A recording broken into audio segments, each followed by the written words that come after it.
how we're going to create shipment for the orders that you have received from the customers at upcyclo.com. So you must be logged into your marketplace dashboard, which you have seen it before many times, and from here you can see my order history. And in your order history you can see there is a flap sling bag that has been ordered for. For that you have to create shipment, so you will click create shipment. The weight is in kgs, therefore if my bag is only 200 grams I will put 0.20 as the weight.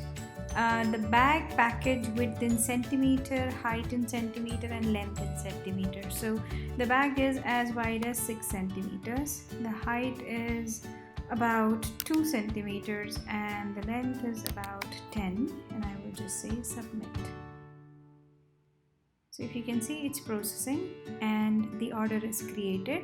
Now it is ready to ship. So how you need to work it out is, it will show you the shipping charges that it has actually costed us.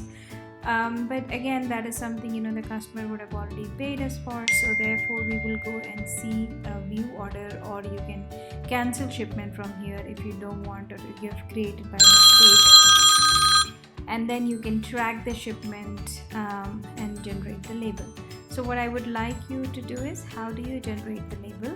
The label is what you would actually put it on the package, so you must ensure that you download it, or you can copy it or print it right away from here.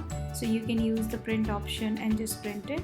What you have to ensure is that this particular layout and everything gets pasted onto your box once you're shipping it.